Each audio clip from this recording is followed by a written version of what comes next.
Well, I'm gonna call the meeting to order at 7 o'clock. Vandenbrink. Here. Page. Here. Bargula. Gatsky. Here. Iverson. Here. Schatzinger. Here. And Sorensen here. Okay, I would entertain a motion to approve the agenda as presented. I'll make a motion to approve the agenda. Thank you, I'll Gary. second. Thank you, Jonathan. Any comments? Seeing none, all those in favor, please signify by saying aye. Aye. Those opposed, same sign.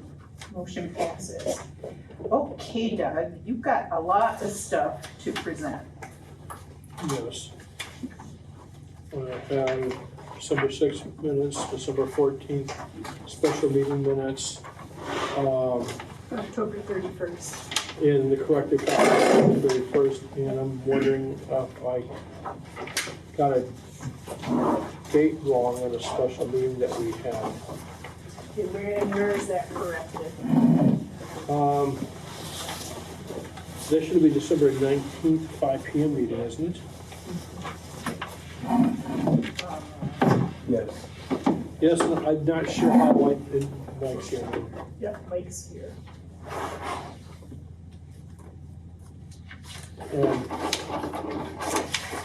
I think I corrected them correctly. So the December 19th, 14th, the special meeting is December 19th, and I did a whole bunch at one time.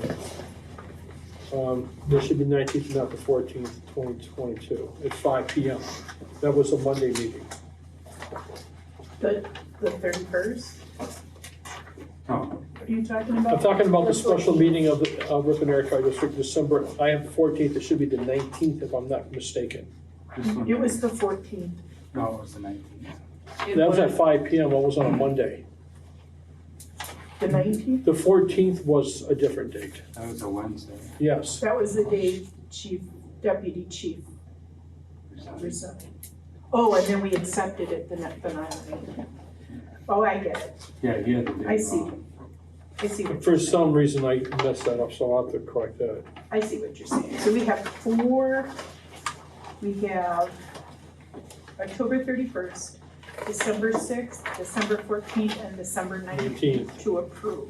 Right.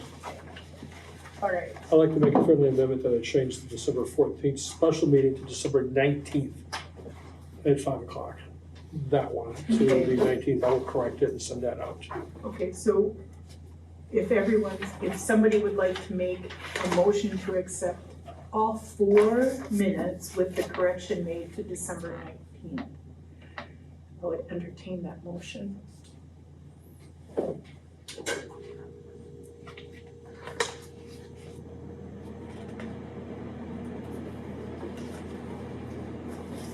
I'll move to accept all 4 with the amendment. With the amendment for From the December 14th 19th to the 19th. Is there a second? I'll say. Thank you, Mike. Any discussion? We're making sure that these are uploaded on the website, Karen does that. so that process is still in place and just as always. Yes, yes. When Doug gives me the minutes, I do send them Yeah. forward to her. I'm sorry, who made the motion? Jonathan made the motion, Mike Mike seconded it. Are there any other questions? A good question, Jolene, with procedure. We're working on that. All those in favor of accepting those minutes of those 4 meetings, please signify by saying aye. Aye. Those opposed, same sign. Motion passes. Thank you. Treasurer's report. Robert, you've been doing all the accounts payable and everything. Yeah, so we have, between Heather and myself, and then Barb, gotten a workflow that seems to be going now, that I understand the system and figure out how she does what works best for her. So she ran, this should be, what you're having in the packet is everything through the 31st. It's all the invoices that I had that were dated prior to December 31 appear to have been paid. So that should be, unless there's something that comes in the next couple of days that has a 2022 date on it. I think you're We've been getting some invoices that are 120 days overdue. We've been finding that there are charge accounts around town right? that the chief started that have not been paid, and we have to get those invoices in. So Would that explain the late fee interest? No, that's the credit card. the credit card had late fees on it, the Elon credit card, had late fees on it. I did talk to Ellen, and you gotta pay them. I mean, they're just gonna keep them on there. So I just paid off what the late fees were on the card, so that's paid out here. We are still trying to get access to that card, and we can talk about that a little later on. We are trying to make vendors whole Yeah, for invoices that have been 6 months overdue, that we didn't know about the two restaurants in Ripon. We don't know if there are more outstanding charge accounts in Yeah. Ripon till somebody approaches us. I did have a large stack of invoices from Reynolds, who does a lot of your vehicle maintenance. And there was some question as to whether they were whole and paid, and I did talk to Joel, who owns it, or his person yesterday, and everything is trued out there. So there was just a lot of, some had been signed, some weren't, so we wanted to make sure it was a fairly large amount of money for them, so everything is paid off. So procedure-wise, was the chief the one taking care of paying invoices, and that's why that's being, there was some question, or who's? So I think what appeared to happen was the invoices would come in, the chief would either approve them and put a GL code on them, so what account they wanted to go. Those would go to Barb. But if the invoices didn't get to Barb, there was no knowledge that, if some places don't send statements, so you don't have an idea that you have this outstanding bill, you just keep getting. Right, and she won't pay from a statement, Yeah, she she has won't. to have an invoice.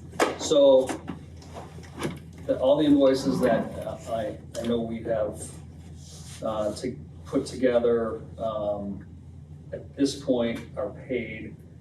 The charges out, so in other words, what you're charging for calls for service, inspections, and things like that, we're still trying to get a good handle as to what has gone out and what is, so is there more revenue with 2022 dates? I'm not sure, to tell you the truth. We have been What's up, getting, what's AR? as far as revenue too, Heather and I have been, I pick the mail up, either Heather or I pick the mail up at the post office now, the mail's being held, so that either she or I can pick it up and open it.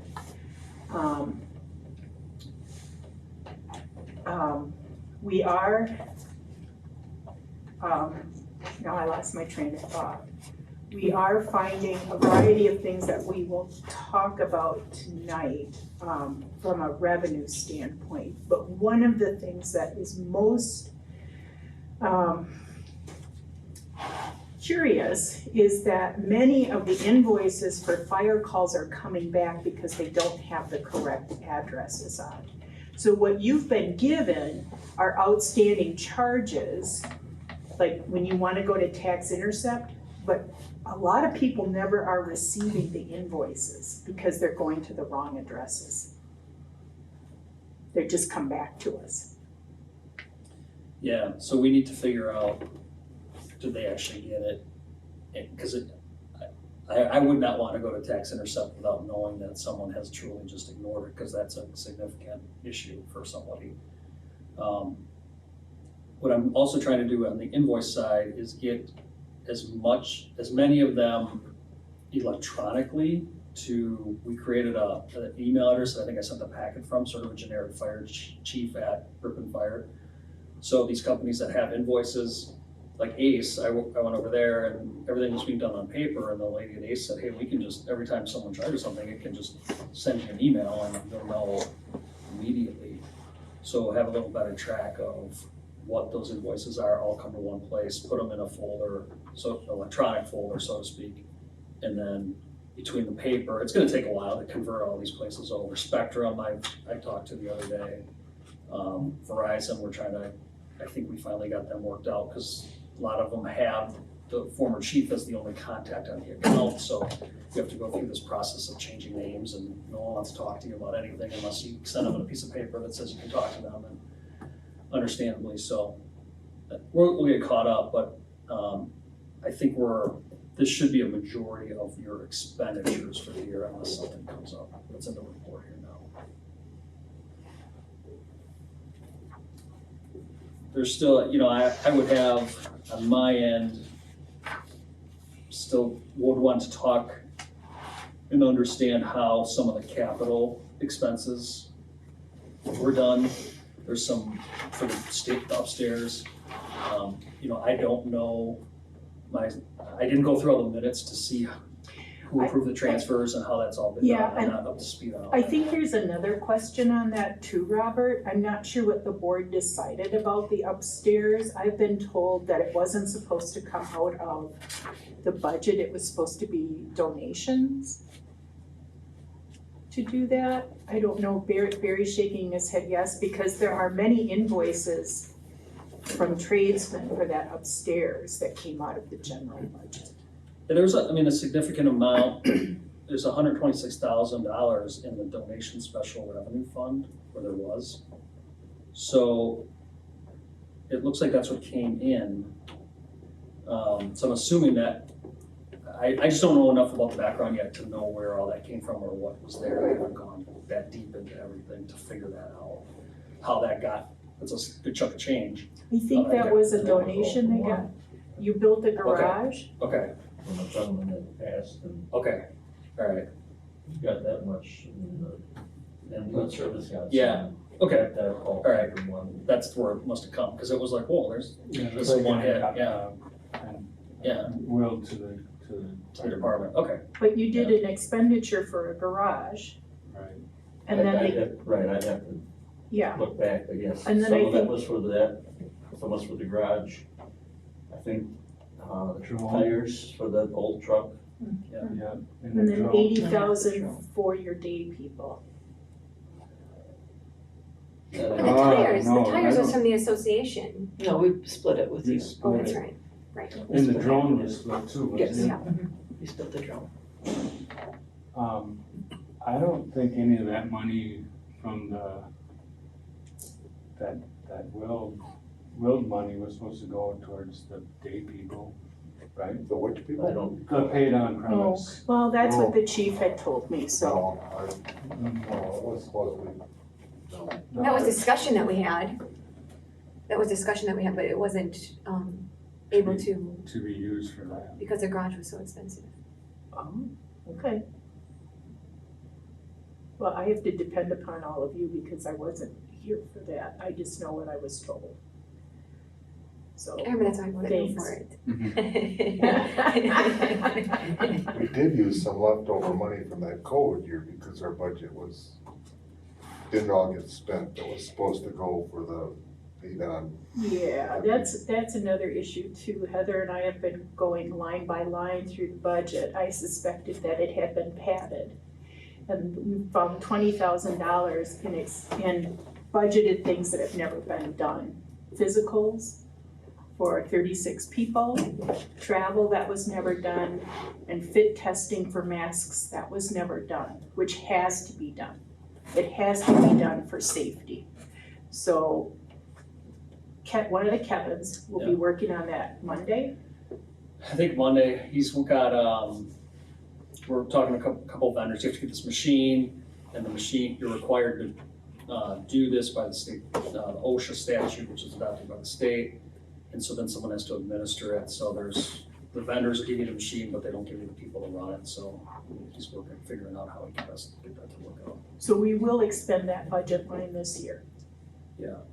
I don't know, they may give us the machine for free, so I don't know what that was all intended for. There's some other things too that he's looking at, when you do these fit tests, and then you have to do some questionnaires, there's a medical review that a lot of what I believe is required, I will confirm, that you have to have an occupational health person look at, you know, are you still qualified to use a respirator, and it's a questionnaire they do, and then that's part of the fit test. So I would think that's what the money was probably budgeted for more than anything, because the machine is more the SCD vendors will let you use their machine, and then you just have to provide a person to actually run the machine. Yeah, but they haven't done fit testing. Yeah, it is required by, COM 330, adopted under OSHA, yeah.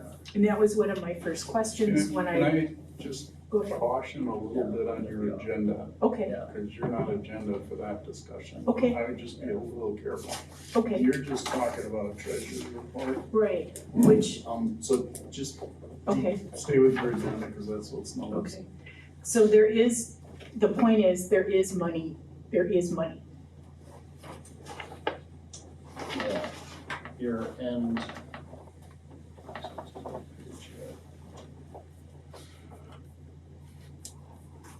So you have a net fund balance at the end of the year,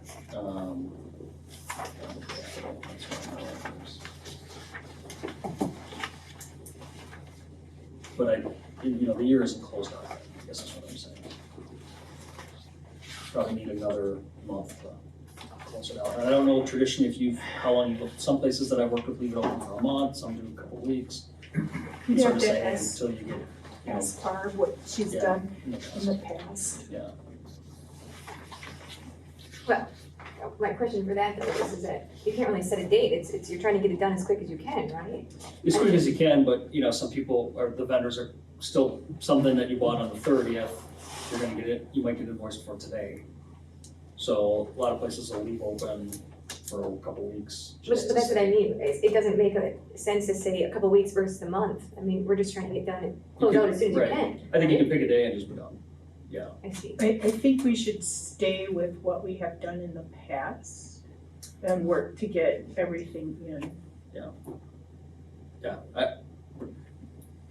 I think whatever's out there should be in as expenses shortly. Mhm. The revenue, I'm not exactly sure where that stands. I got, yeah.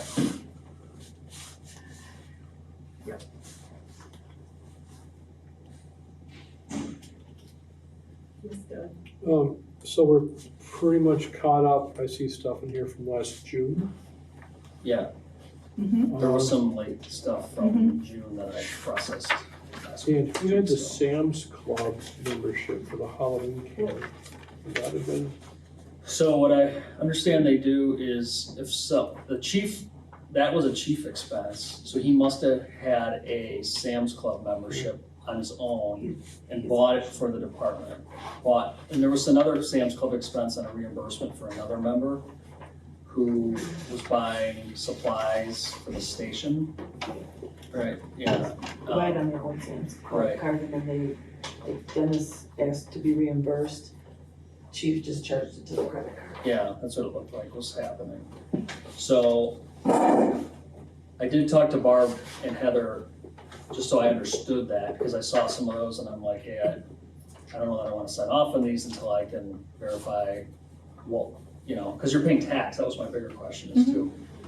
You're paying tax on that, you're tax exempt. Now, the reasoning could be it's cheaper if the member pays for his own membership, it's cheaper than for the department to go buy a membership.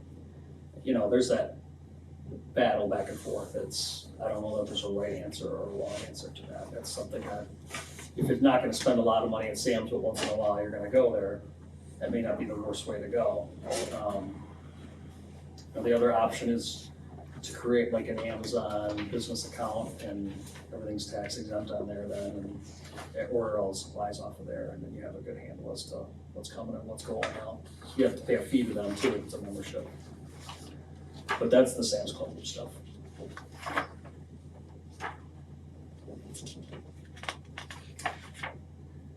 So my other question would be, what we have left in the money market account is $325,507.90. Oh, no, that's checking and, so it's $299,323. Can you remind me what page are you on? This one.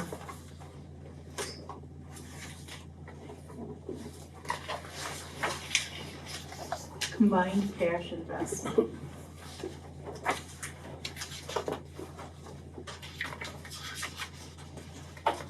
And that money market account isn't gonna change from December 31st. That's final, and the checking account isn't gonna change. Those are hard numbers on the 31st of December. Okay.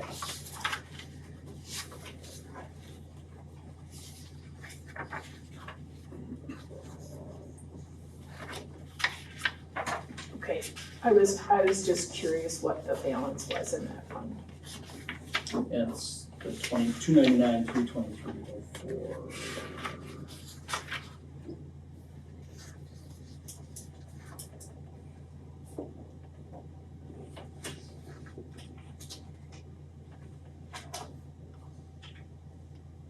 And the invoices for the first part of 2023 are out, so, for the towns in the city today. Oh, for levy? Yeah. Okay.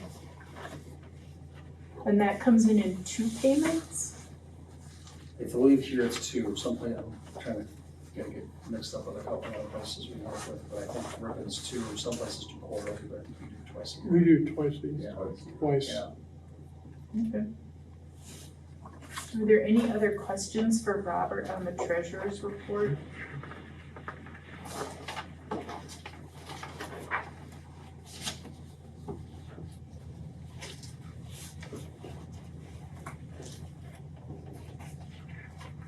If not, I'll entertain a motion to approve.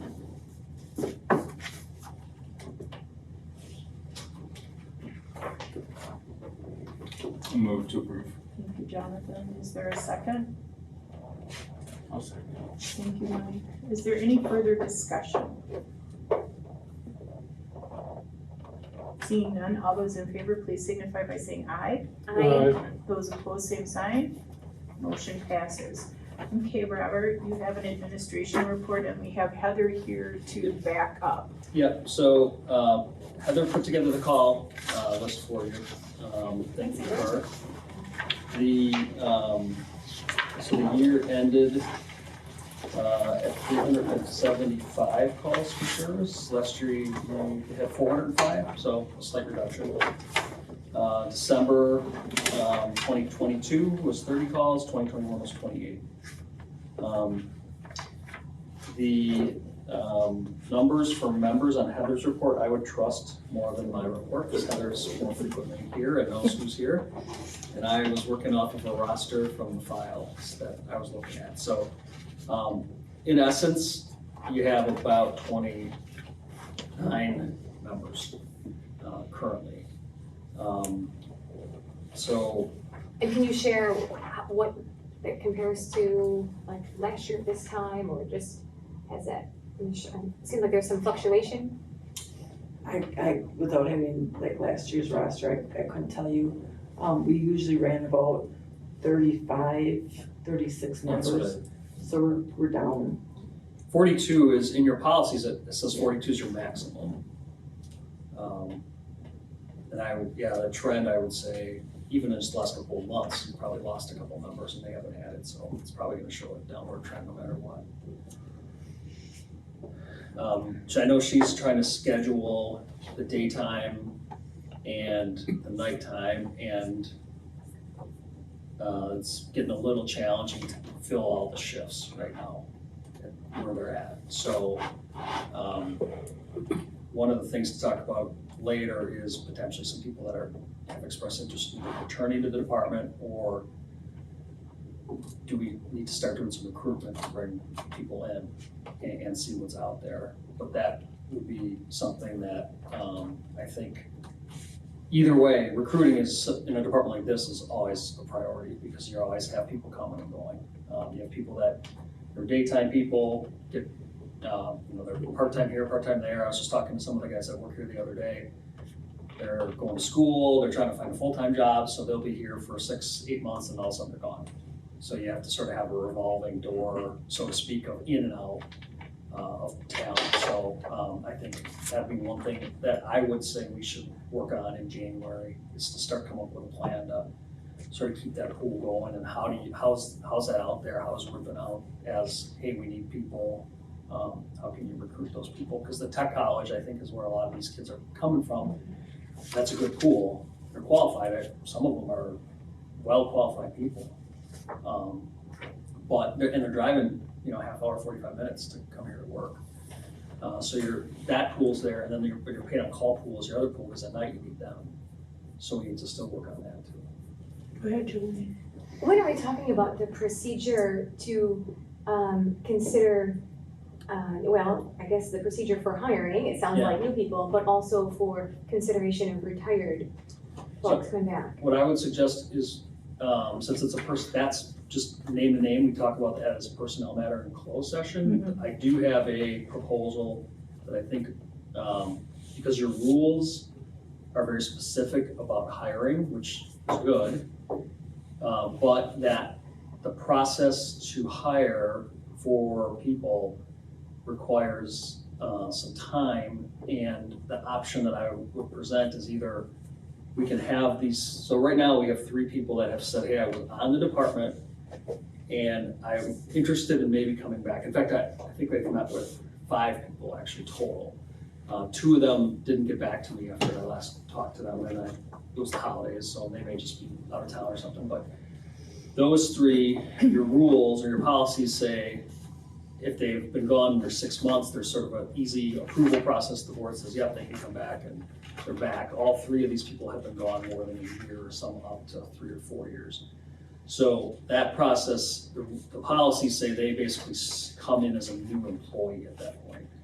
So that would require test, physical. There's a process that probably will take a couple weeks to get them through that. And some of them have said, hey, I'm willing to help out in the short term. I don't know that I want to do this. I'm willing to come back while you're shorthanded, but this is not something I'm looking to do for another 15 to 20 years. So I don't know that I want to jump through all those hoops. So on that note, when we had our meeting, of the department, I don't know if that was filmed, if people know what we're talking about, but it was a meeting where the board was divided, the department, retirees. I thought we had said we're gonna come up with a process to really look at. We're gonna talk about that in Yep, closed so I session. That's what I mean. Yep, I We're have that for talking about tonight. that in closed session. Okay, Okay. That'll be tonight. We can talk about that later. but then, so maybe I should have brought this up under approval of the agenda. I mean, if we're going to put something then to vote, It's underneath the closed It's session. We're gonna go back Yeah. into open session. so we got everything in place. right? Yeah. That's what I'm making sure. Yeah. So you're, other than that, I know Heather has some events that the department participated on, and the parade, and the shop with emergency personnel. From my end, we've spent a lot of hours last week between myself and I call it 2 Kevins. So there's Kevin Clone and Kevin Bierce. We've split up our work to sort of do a quick audit of the department to know where we need to focus our time and effort. Our priority definitely is calls for service. So in other words, keep the department in service, get them to go into calls, respond. And that Kevin Clone is primarily taking the lead on that as the operations and training person. So he was here 3 or 4 days last week, meeting with different people, going through policies, going through training records. He was here last night for the training and had an officers meeting, and has really spent a lot of time talking to the members of the department and understanding there's, in the fire department, there's a standard way to do things, but then each department has their own little way to do things. So you sort of got to figure that out too. And learn the culture, so to speak. So we had trouble initially finding out a lot about the documentation that existed, primarily because a lot of the documentation was on the chief's computer and the computers aren't networked together. So we weren't able to access that computer because there was we couldn't get the password to the computer. So we eventually got the password to the computer and I started going through some of the files that were in there to see what kind of policies and procedures you have, just from a basic standpoint, because if someone's gonna get in trouble, and I'm not talking, your employees potentially get in trouble, or there's a legal issue that the state law says you can only go into a structure that's burning with 2 people in, 2 people out, and then some commander, and if you're not following that policy, and someone gets injured, there's a big problem. So we wanted to make sure there were some of those basic policies in place. unfortunately, the members didn't have access to those policies. It was basically what the chief just said. And is what we sort of have found as the culture. So I did find some policies on the chief's computer. We started going through some of those now, but I think there's a definite concerning lack of policy and procedure that needs to be put in place fairly quickly. Can I just ask one more? Yep. So out of our how many years of existence, what we're seeing right now is that our policies and procedures they only currently exist on a password protected computer that our department, and even us as a board, do not have access to. Well, you have access to so you have your board policies, like at least mine is like a bound document, and that's out there. I think you have that. I'm talking more of the operational procedures, what they call SOPs, standard operating procedures or guidelines. You never had those other? We only got certain ones. We got them when, if we were going for a lieutenant's test or a captain's test, he'd give us the ones that we needed to study that were gonna be questions on that test. Today, with technology, most agencies have them on like a shared drive somewhere, where I can go and click on them and read them, or for people who don't wanna do it that way, they'll have a printed copy in the station and a binder, and you can put a binder out and you can look up the policy, and I go, oh, okay, this is what I have to do. So there's some documents there. It's just now getting them accessible to the members. So I've been working on that. You have been paying for a Google Vault or a Google Share Drive subscription for the email, which has a shared file storage. So we're starting to put that, move those over there. I haven't told the members they're there yet. They know that we're going that direction. So they have some documentation to reference, so the officers and the firefighters and whoever can say, okay, here's what I have to do. I think there's a lot of people that know what they'll say because it's up here, but that's, when someone new comes in and you've only worked here a week and you want to learn how do we do it here, I don't know that they really have access to that at this point. So that's a priority I'm working on, is to get them access and then verify with what I would call the basic policies and procedures that a department should have to make sure you're compliant with state statutes, to have those in place so something ever happens, you at least have something that you've trained on, it's in writing, and then we'll start doing training with those policies and procedures. With a workforce like you have, and it's not uncommon, but you have people that come and go because they're not full-time employees here. So you have, I'm here for 2 days, and I'm maybe not here for a month or a week. So a distribution system to ensure they're seeing those policies as the training happens is also important too. So that's something we need to talk about at some point. Where you have some sort of documentation that, I sent the policy to Firefighter Smith, and Firefighter Smith says, yeah, I read this policy.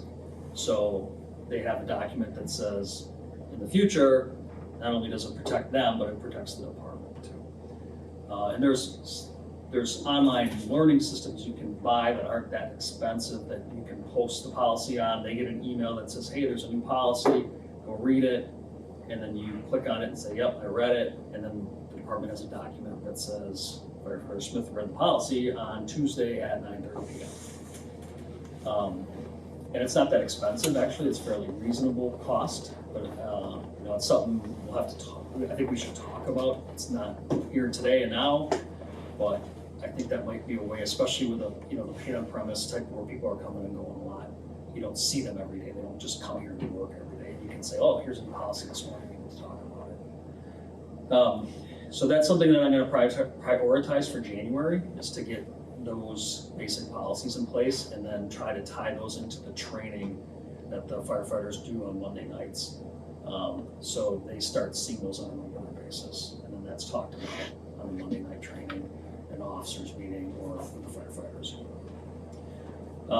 You do have, and Heather is valiantly working to move the electronic records from what's called Firehouse software. It's a records management system, and it's where you put your reports for calls, you put your inventory, you put your fire inspections and all that. You had, like almost every fire department in the state had what is called, what was called Firehouse Software. It's a company that, I mean, they were good at what they did, but they have been bought out and surpassed. So now they are owned by a company called ESO, which I think you have a subscription. It's a cloud-based software type of thing. So Heather's been working to move data over from Firehouse to ESO manually. It's taking a lot of time and effort to do that. But I know she's been working on it, and my goal is to get all the fire inspection records in there. So when people go out for fire inspections, you have a record of the address, the building name, that type of thing. And then we can keep a record in there of the invoices that they get charged, what they paid, that type of thing too. So that's gonna be something we should, we really wanna make some progress on too. To put some time and effort in. Can I ask a question? Yeah. This sounds like a lot of additional work than what you're used to. Is that, are you feeling compensated? Is it okay? Or- Yeah. Okay. I'm down here, like today I was an engine officer for half the day because we're having trouble with officers for our day shift crew. So I worked my other job this morning, so then I relieved the engine officer and I came in and I worked on that while the crews were doing what they needed to do. So it's working. And we were putting them in manually ourselves before. It's just that we didn't sign up for the software until like October or November. So I'm backlogged. Otherwise, every day if there was a call, it would be going in the system right away. There would be a backlog. But because we didn't start until November, I'm up to May. I got May's in today, so I'm, I figure if I can get a month in every 2 days, I'm doing good. The reason why I ask specifically is because and I wonder if that maybe wanted to be something we add in the future under administration report. I know that morale was something that the board heard loud and clear, and that we had said was a priority to make sure for the department. Maybe that moving forward, perhaps a suggestion to include a bullet point that we at least make sure we keep a check on. Mm-hmm. So that's why I want to ask about that too. Yeah. Were you here for the training last night? I was not able to be here last night. Heather would have been here. Heather was here and Kevin was here and he and I exchanged phone calls today, but we haven't connected. I heard it went pretty well. It was a very nice training. We did search and rescue. We did 2-minute drills. So what that is where they have to get their gear on within 2 minutes, and then after they got their gear on, they had to go through the entanglement thing that we have. It's a big piece of, it's a big square box, and there's like wires hanging down, and they had to go through there. We had a search and rescue where they had to search, they had to find the dummy, and then they had to push him and try to get him out of the building. And then we had a confidence, SCBA confidence course. So they had to run a course, and then at the end they had to take an air pack and put it back together, blindfolded. And then, so if they ever had to do it out in the scene, they could do it. And then the engineers worked on the ladder truck. They put up the ladder truck and checked to make sure that they were still proficient in that. So it worked really good. I think the morale was good. We had a lot of people laughing, joking, having, it was kind of a big camaraderie kind of night. It was, we had one guy that was, I got my gear on in 55 seconds, who can get it on faster? And so it was, it was kind of nice. It was. Yeah, the voicemail Kevin left, Kevin Cole left, it wasn't much very well. Yeah, that's what I heard. So he and I are gonna connect tomorrow more to talk about more detail. Good, thank you. Yeah, message tonight saying. He's going through the certification and training files, and he's almost done. I think he said he was hoping to finish it yesterday, but Kevin's done an amazing job connecting with people, and I think his time here has been spent more talking than it has been doing paperwork. So he's trying to keep up with what in his mind he wants to accomplish, but when someone comes and wants to talk, I think that's a good thing. So we can hear what's happening. Supposed to be part of it. Yeah, right. Yeah, so he's still got a little more to go. I think we would like to firm up how the training is recorded and do a little more core record keeping on what they did like last night. In the past, it was training night, SCBA, it was real basic, and we wanna get a little more detail.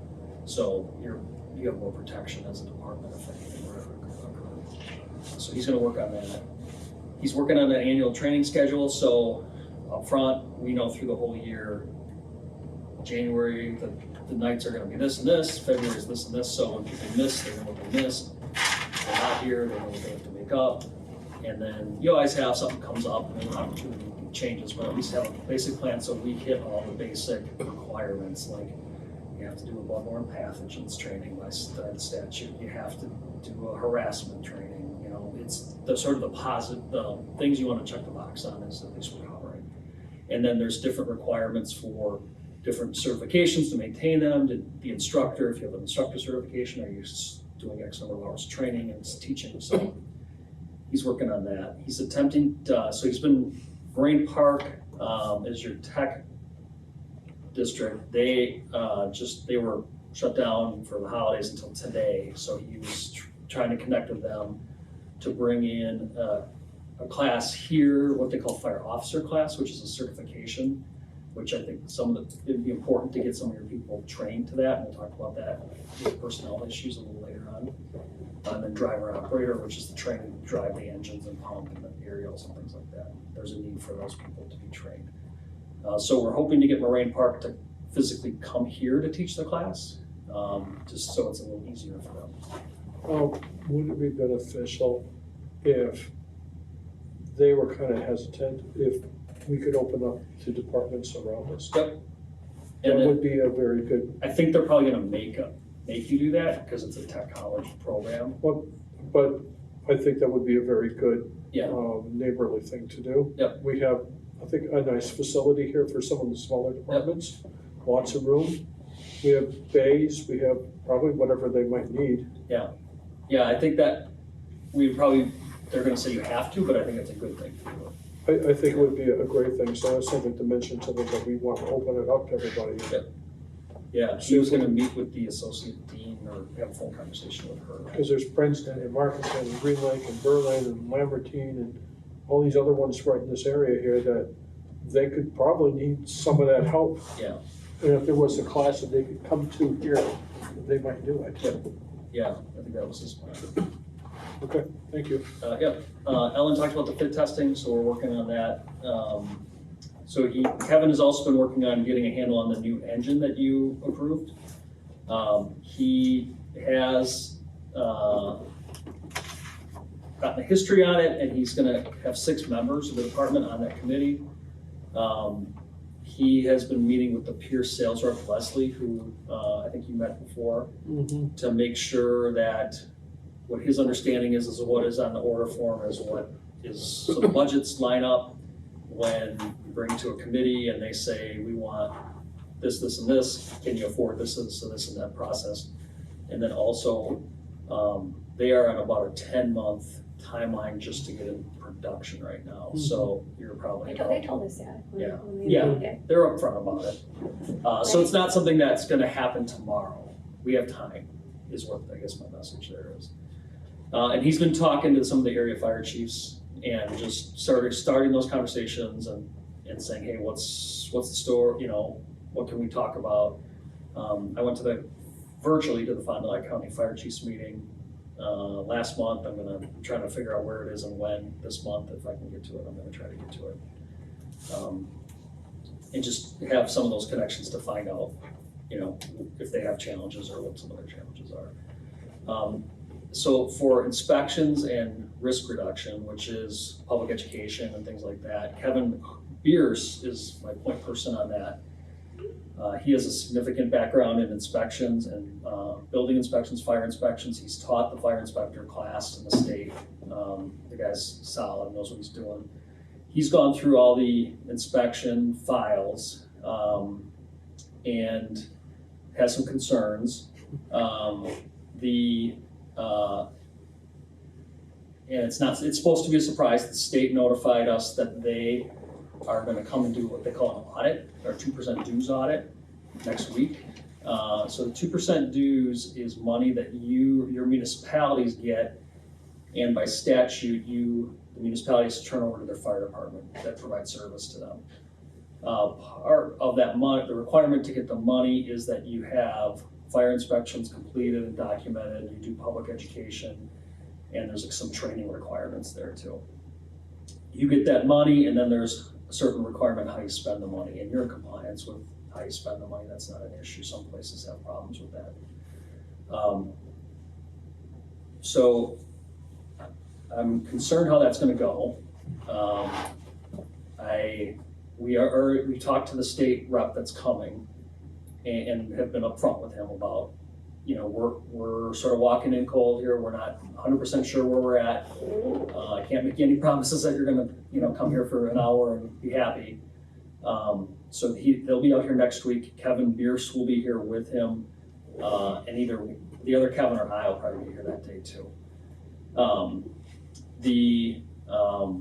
So they'll go through the inspections and see, were they done? Are they documented? Is there, were these people who are doing them trained appropriately and things like that? So that is something that we're working on, and Kevin is continuing to go through some of those records. The second question, is this an every year for every agency, or is it just a No, random, they pick? They claim they come every, 3 to 5 years? yeah, they used to do 3 to 5, now they're still telling us they're gonna come every other year. It's not, I don't believe there's anything in the statute that says how frequently they have to, it's just when, and normally they're short staffed, so then they tell you they're gonna come every other year, and then they don't because someone quits or retires, and then it's down to 3 to 5, and the guy that's doing this one has been around for a while. He knows what he's doing, you know, he's experienced, he's gonna know what he's looking for. So that's coming up on the 11th. When we went through the inspections, the department charges for fire inspections to the owner of the building. And there's a fee structure in your manual that I have. I have not been able to determine this for sure, but there are records of charges going out that are not matching the fee schedule. So in other words, the fee schedule says someone should have been charged $65 for a fire inspection, and there's an invoice for $350 for that fire inspection.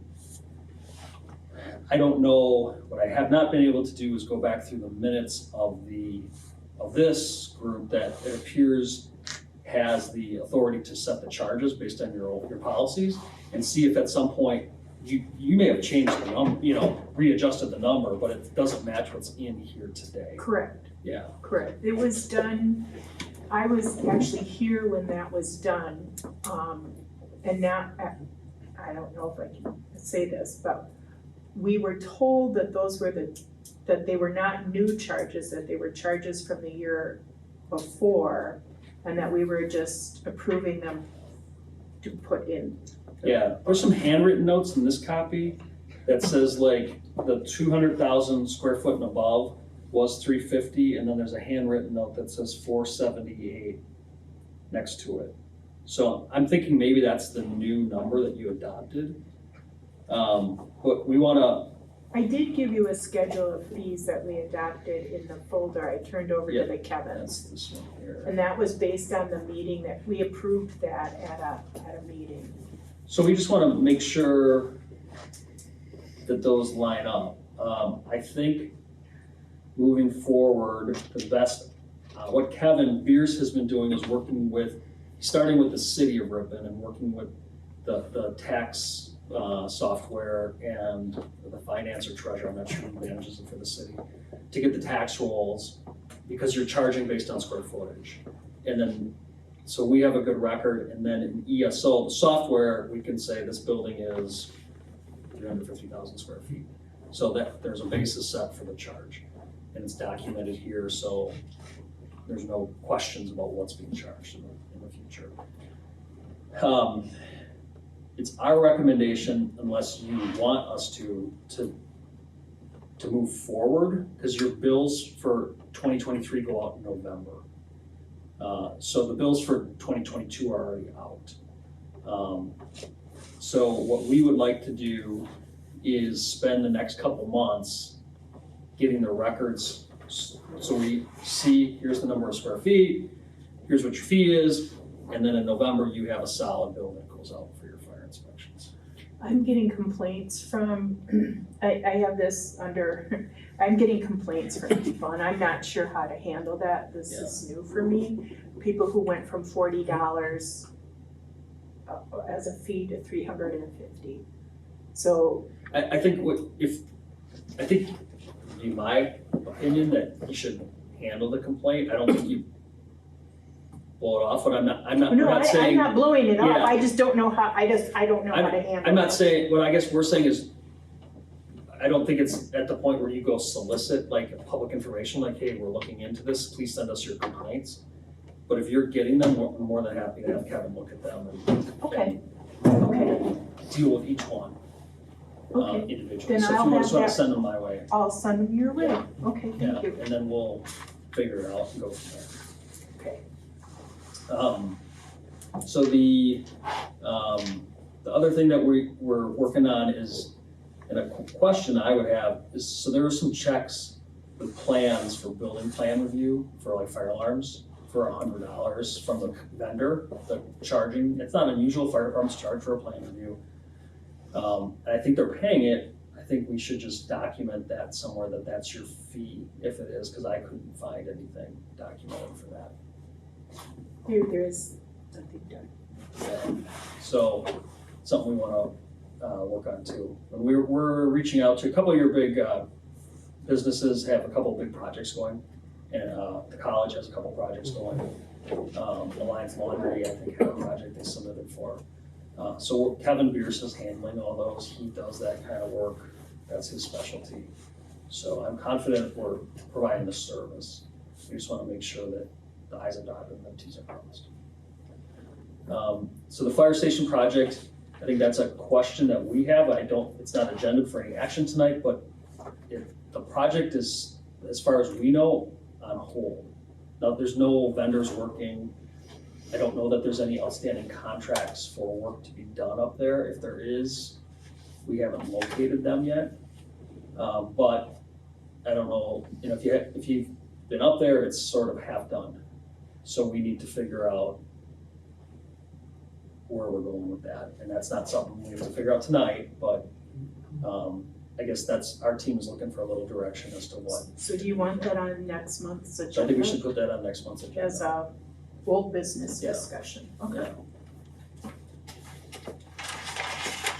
And we need to, maybe there's a contract out there that we're not aware of, but I haven't found one yet. I think that, I thought that we had to put that on hold, well, because we had these other things going like, I thought it was all done by donation, so Yes. when he got money, then he did more.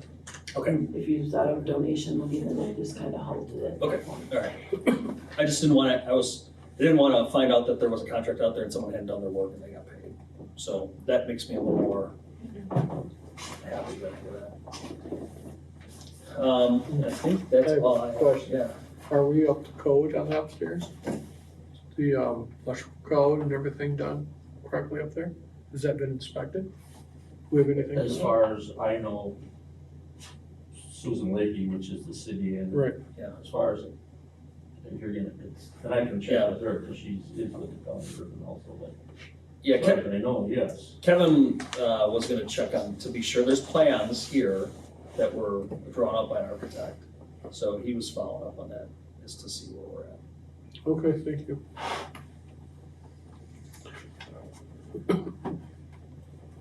I think that's all I had. Are there any more questions for I was Robert? gonna mention one other thing. Okay. Ellen asked about, and said there's a lot of questions yeah. about the use of the fire engine. Yes, thank you. It sounds like there were some questions from residents about the use of the fire engine to run errands during the day, to go to the grocery store, and, what are they doing? And that's not an uncommon question. That's everywhere I've heard, people have web pages about why this happens. So what they're doing is, so you have a crew on duty during the day, you have 3 or 4 people here. So if a call comes in, they need to respond to that call. So if one of them or two of them each go their own separate ways, the benefit of having them here is reduced because now one went that way, one went that way, and now they have to come back if something happens. So most departments that have on-duty crews have some sort of policy that the crew stays together. And that's what likely is happening. I know, if they need to run an errand, that's what they do. If there is an argument and someone, and I don't, from a financial standpoint, it's a costly way to run errands. I acknowledge that.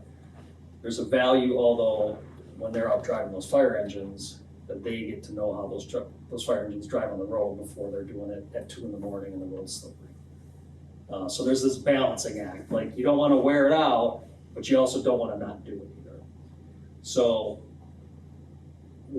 if there is any other concern that it's more regular than I think any of us are aware of, and I was here a couple days last week, I didn't think they were gone a lot or just joyriding around or.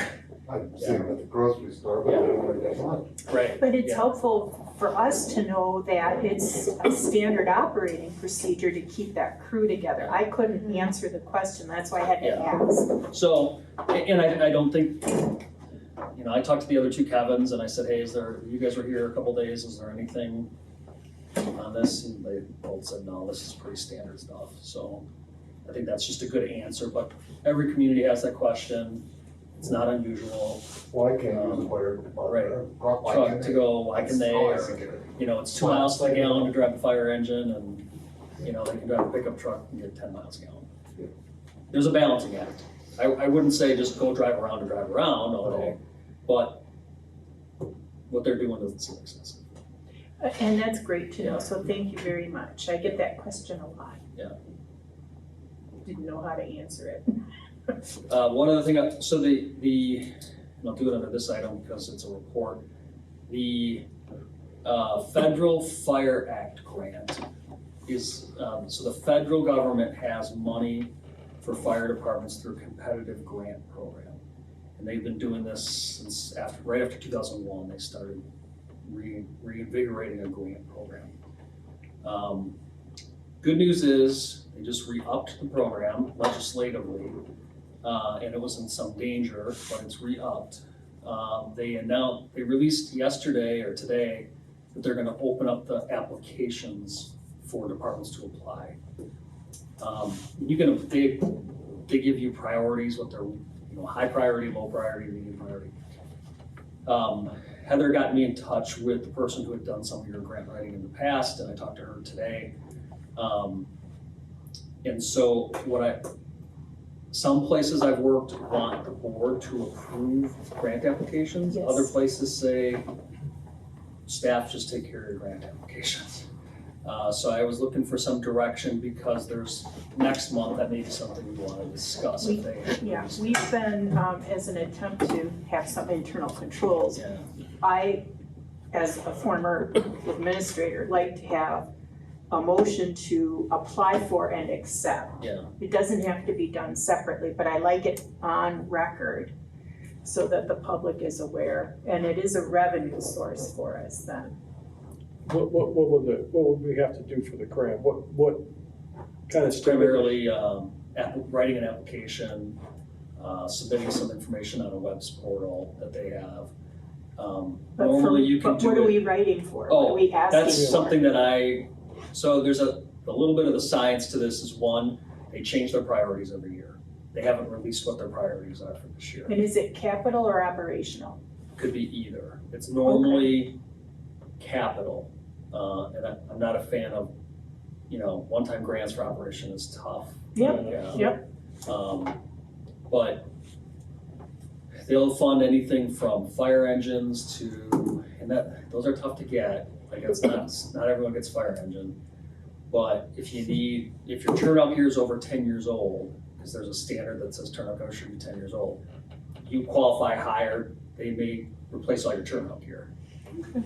And so you sort of got to look at what their priority is and say, okay, what are my needs as a department, and then match something up and say, this is what we're going to chase after. It probably is, it's 15 person hours to put the application together. So, no, it's not like a quick do it, but it's What not. do we terrible. pay the grant writer? I She don't, volunteered. yeah, she Oh, she volunteered her did. time. Oh, okay. So I did confirm with her that she is interested in continuing to help. She was a little frustrated, as are a lot of people, about the federal grants. She's done some local grants for you, Mhm. and she's really interested in helping and continuing to help with that.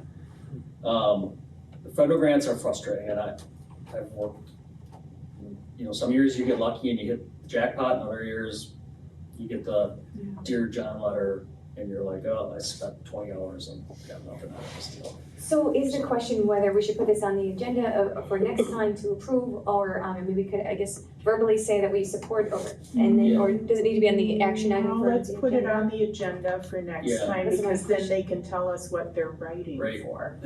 From a timing perspective, I'll know more in February about what the timeline is for the applications. Today, they just sent something out that said, we're gonna have a webinar tomorrow. I mean, this is classic federal government. We're gonna have a webinar tomorrow about the grant program and then they'll just open it up and then they'll tell you, oh, in 2 weeks it's gonna close, or they'll tell you it's gonna close in 2 weeks and 6 weeks later it's still open. Because You're saying tomorrow you might find out that we have to approve this before February 7th. I doubt that's gonna happen. Okay. I would be shocked. Well, if you do, please let us know so we can have a special meeting. Yeah. But I think tomorrow I'll know more about what those priorities are, and then we can start having a discussion internally, like, okay, your department needs X, and can we match something up? And it's usually an 80-20 grant match split. So when they pay 80, you pay 20. This one's not gonna open, but they do have money for staffing too. They do have some operational funds, but that one and probably won't, I doubt that's gonna open for a couple more months yet. That's one's always a little bit. Well, can we just make a general statement that we're glad that you're looking at grant and Yeah. funding opportunities, and please continue to bring it forward So, when you have more yeah, information? now that I know that you want to approve, perfect. She is, Kim, right? Yeah. Yep. We're gonna connect by email tomorrow, and she's gonna keep her eye out for local grants too. It sounds like she's done pretty well, what she's gotten for the department for local grants, and sounds like she's got some experience doing it.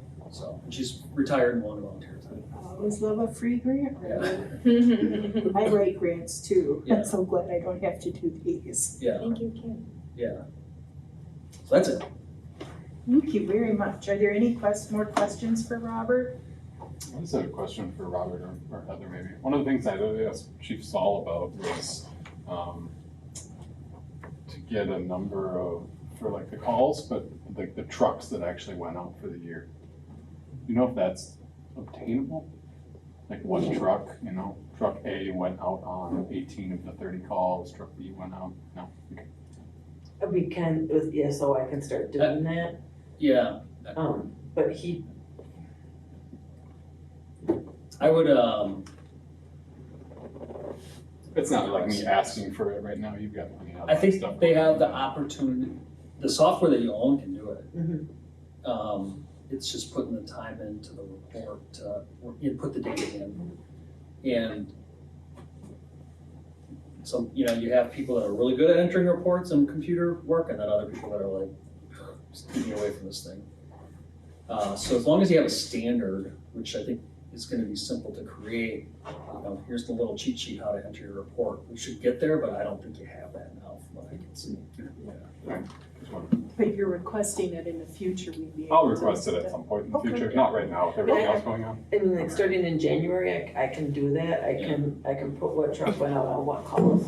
I'll just, the people that fill out the paper report for the hours, I'll just say you have to put what trucks people were on. And it's not a big deal. Right now, they do it most of the time, but not all the time. I don't know if, as I'm talking, I don't know if the dispatch center tracks that. Okay. I suppose, supposedly not, supposedly we can't get any of that information.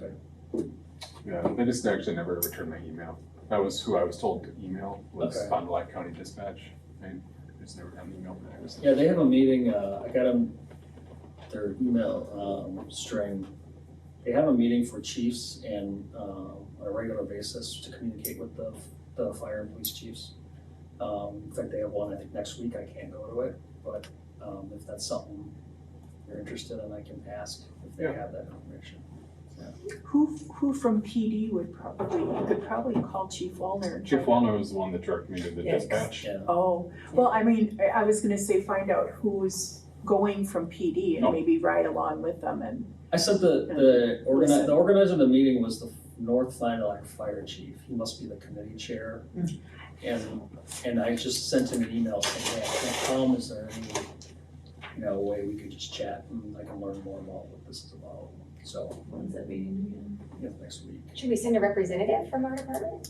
Would be a bad idea. That's what I sort of was hoping he'd sort of give me a response like, oh, it's important you be there, or this is wasting your time type of meeting. I think we should have a representative there. Yeah, I'll,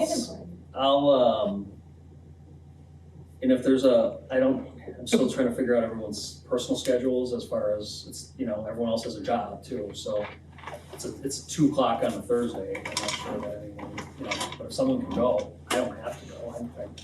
It's one less thing for me to charge you for an hour, a couple hours of work, so. Heather, could you go, or would you see if one of the, If you can tell me what the date is, I'll find it. I might be able to move. I think it's a meeting to- Thursday, but I'll Okay. look tomorrow morning. Yeah, just let me know when it is and I can see if I can move. if you can't, then maybe somebody else can go? I'll It look looks at like it's like you can go there and ask questions or talk about policies and procedures, and this is pretty common in dispatch centers that are big countywide. They want the agency staff some input, because it's run by the county, so they're looking for input. Didn't they just hire, like, in December or late November, a new EMS chief? I talked to her, Amy, Yeah. she's the new She's from emergency Dodge management County. director, and then the number 2 guy I've been emailing with. Yeah, so she's probably just getting into the Yeah, whole thing, getting used to what they have and everything, Right. so. But it would be nice to have someone from this I district. think so, yes. yeah. And if it's too much, Heather will Yeah. figure somebody else out. I can get it figured out. All right, anything else? Okay, we're gonna move on to old business. I know we talked about this at the last meeting, but in the last month, I brought it back because I truly, truly believe we must have a forensic audit for the district. For a whole variety of reasons. And I'm asking for a motion to approve a forensic audit, and we can work with McMahon Associates in getting bids, or we can go to our auditor, CLA, and have them do a forensic audit. But I'm not sure how exactly Jim to say this, but I'm encouraging you to seriously consider having a forensic audit. Are there different agencies that work better for this than others? I'm not sure of that. I mean, once you're working with the CLAs, big accounting firms and their suggestions, you're gonna be okay. Whether you wanna stay with the firm you work with or work with a different firm to get a different view, your auditors are kind of saying, it's a good time to do it because you've got enough changes in the department. That is not to suggest anybody did anything wrong or that we're suspecting any of that, but it's a good time to get everything in place and clean, okay? And a forensics audit takes that off the table totally, because then you're up and running and you don't have any other problems. Other than that, you always got these questions, was this right or that right? Or, take that off the table and help yourself out. That's what your accountants are saying, that's what your lawyers are gonna say. And now's kind of that nice time to do that, because you got a new operation kind of starting out. A question, we've been getting an audit every year. Hmm. So why is this any different than that? Great question. Go ahead, you can answer that. Let me start with it, but some of the rest of you are gonna be able to weigh in as much or better than I. It's a much deeper dive. So you get an overview of your accounts and other stuff through your audit, and then you're gonna get some notes at the end. for example, they'll say, we're hearing some stuff about checking accounts, but we didn't go through the checking accounts. We don't really know what that is, so they didn't do a deep dive into all of the things that they're sort of seeing, but didn't dig into. Looks okay here, but if we dug into it more, maybe there's other things that should be done. They're starting to see things like, and again, I don't wanna suggest there's anything, anybody did anything wrong, okay, so don't get the wrong idea when I say this, that's not intended. But they might say, you got one person on a credit card authorization. And you got one person that may approve the bills, but you really ought to have a double check. Almost every group's gonna get that note. Every small nonprofit's gonna get that note. But they never do a deeper dive into, are you So they okay? actually, we're just paying for a gloss over. The annual audit is a 30,000 foot Yes, yeah, it's more about, I hate to use the gloss over, it's a little more involved than that. Yeah, but But pay it's- a lot of money and it's not much, help us out. It's not a deep dive into saying, we get a clean bill of health. You're getting the full physical as opposed to like a quick sports physical. Maybe not a great analogy today after yesterday, but the reality is, you're getting the full physical. Because they did tell us 2 years in a row, we needed help with our internal controls. Yes. So it's not like they're just saying you need to establish internal controls, and this could help us with that too. We Thanks, need to know where that money's come from. We need more certainty than the guess. We need to have an idea of what we have, and what we should be doing with it, and who's getting to touch it and move it around. So we need that, and a forensic audit helps uncover if there's been some problems that a regular audit wouldn't see. Now let's go look at your checking account. Okay, looks good here. I see your revenues look good for your water department and your sewer department. Your sewer department revenues have to come up to pay for stuff. And I get all that. That's different. This is looking at things more with a microscope. And I think, personally, I think we ought to do it. I just have a question. Well, before I get into it, my first question is, was this mentioned in open session? No. Okay, cuts off half my question. Okay. The other part is, like the charge accounts that we don't know how many exist, right? We mentioned that today. Will part of the forensic audit dig into those that we know of and those that we don't know of? Or do we need to find everything out before the beginning of the forensic audit?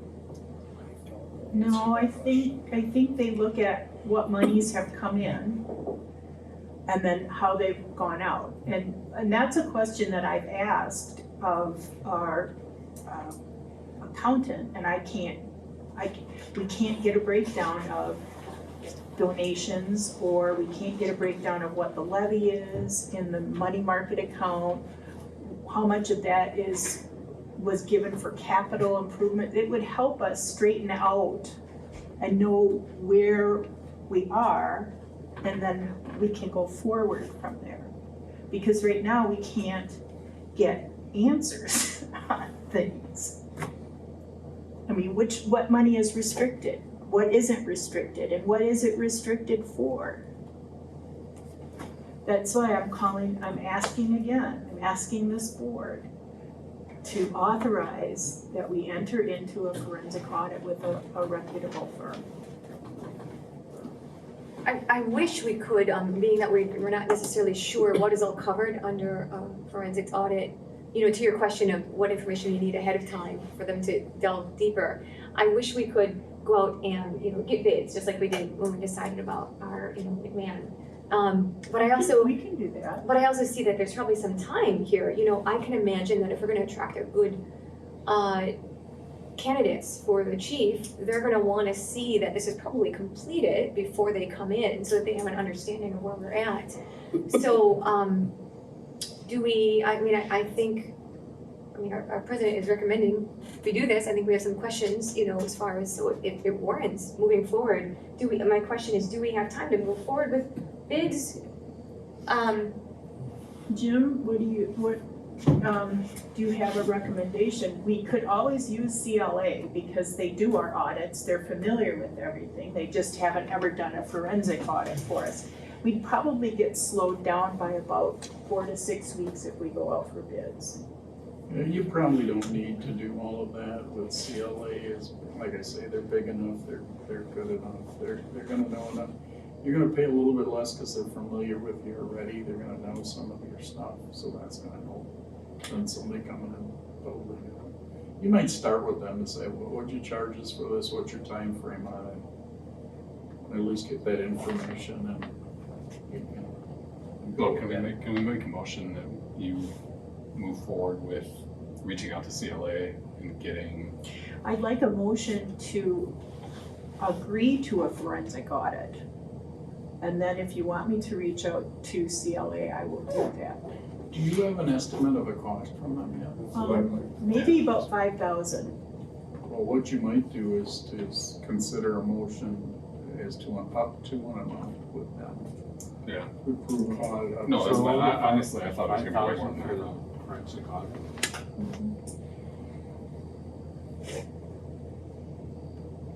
Maybe we should go up to like $7,000. I was just thinking that as well. Up a bit? Yeah. I mean, to get it covered. Mm-hmm. That's a good idea.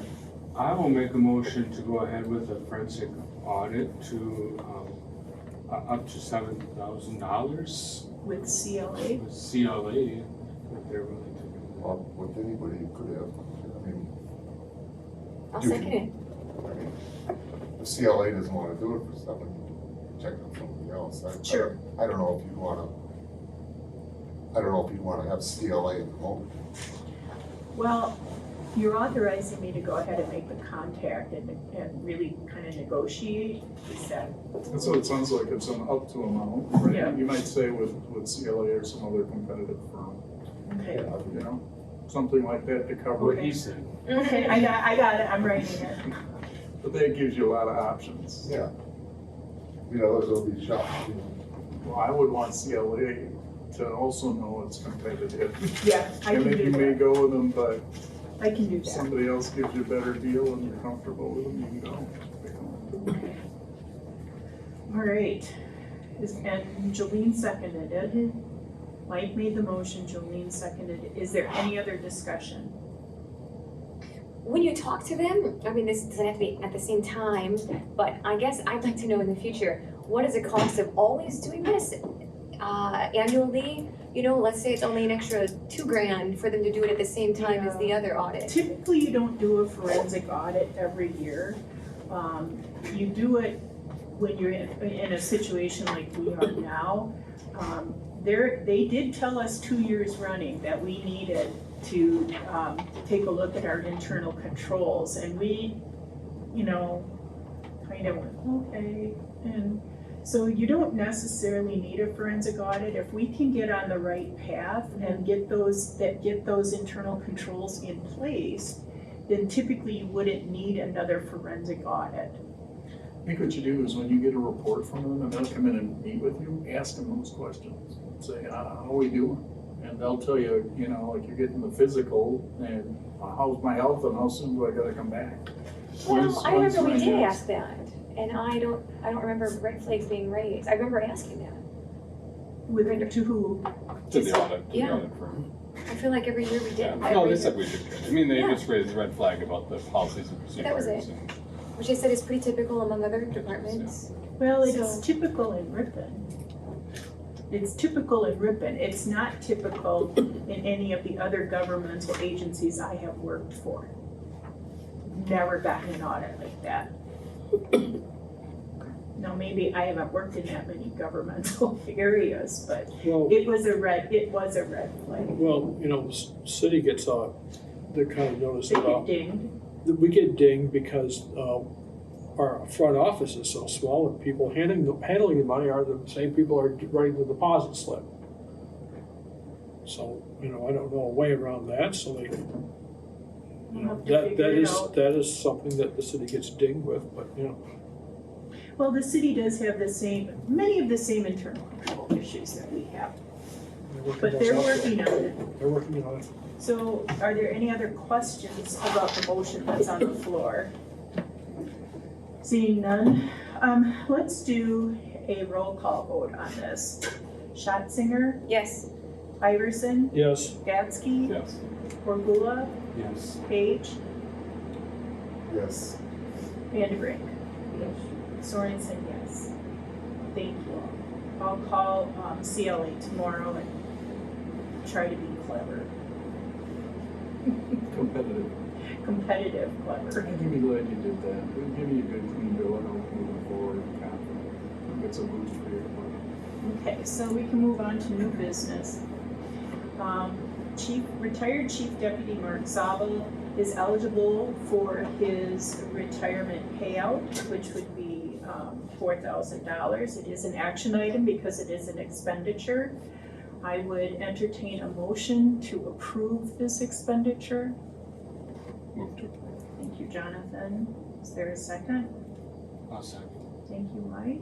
Is there any discussion? Do we have $4,000? You've got I know, but I mean, it's, we budgeted so much. We've got $4,000. Without the 250 or whatever. It can come out of the general budget. Okay. There isn't a budget line for it, I don't believe, but it can come out of the budget. Usually it was always in our budget so much. Heather, do you remember seeing it as an Yes. expenditure in the budget? I didn't look that close. Okay. Are we just doing a discussion now of it? Yeah. So would I be off course here if I mentioned that previously the chief had a list, the former chief had a list of payouts, and they were and the board would every year, okay, 500 for this one, 500 for that one, without paying them all off at one time. For the payout, yes, there was a line item. Okay, We have been trying to pay them off in January because usually there's money left over from the Right, budget. but so- is there still payouts to happen yet? no, I don't. no, there's no payouts. This is the only retirement payout. Everything else was finally paid up over the last couple of years. I think we did some earlier last year, I think we did 2 or 3 of them, didn't we? I wasn't here, I don't Yeah. know. Okay, all right, that's asking. There should be a spreadsheet that says Okay. Any other discussion?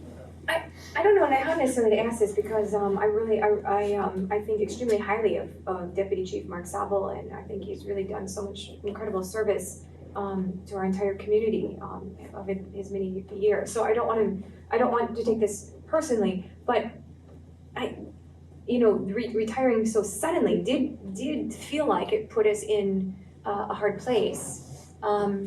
I guess I just throw that out there. I don't know if there's ever any requirements moving forward. Obviously, about retiring, and We've never had anything in there that said you have to give so much notice or something. no. Okay. It's just- And people get sick, people fall off of fire trucks, I mean, Yeah, good if you point, did that, good point.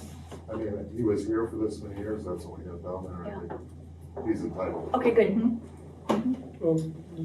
Never mind, please.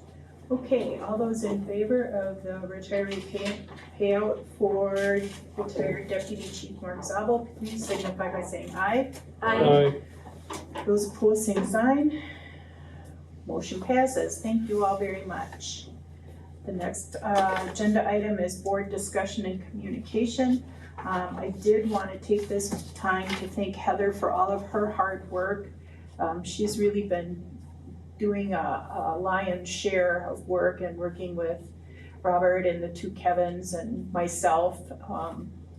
And I spend a lot more time here than I ever thought possible. And to everyone, both the day crew and our volunteers, because they're doing a good job with a light staff. So thank you all very much. Did anybody else have any board discussion or communication? Okay. Agenda items for future meetings. I have, per Jolene's request, under old business, we'll have a monthly report on morale of staff. And, I was thinking that would be under administrative report. well, No? you're gonna have to suspend your rules you have a very prescriptive agenda as described in the policies and procedures. It's very prescriptive. Okay. So, Sure. Put under old business. okay. And then, second floor project updates under old business and new business, the grant. Is there anything else? Yes? Well, I know, so I brought it up earlier, procedure for, retirees to come back. I know we said it was covered. It's coming in the next in the closed session, Jolene. Oh, I know, I heard you. Yeah. But my question is, it says that it's for appointments. If we're going to change anything for procedure being talked about, it sounded like, that has to be a future agenda item, doesn't it? For procedure. No, we'll take care of that when we come back into You action. do have an agenda tonight Yeah. for open session and for the closed session. But it just says appointments. Yes, Okay, because procedures would be different than appointments. But if that's, we'll discuss it in closed session. okay. Okay. So then the next one would be, we had talked at some point about if we have a procedure for exit interviews. We're working on that from an administrative level, but we're not there yet. But should that be a future agenda item if we're going to implement exit interviews? How about we wait until they're ready? They're not quite ready for that yet. Yeah, I don't know that unless you want to direct the management to do exit interviews, I don't know that you need to. Are you looking for a report on what people say, or you want to implement? She wants a process, I think. Yeah, I mean, we can propose a process, if the board wants to approve it, that's fine.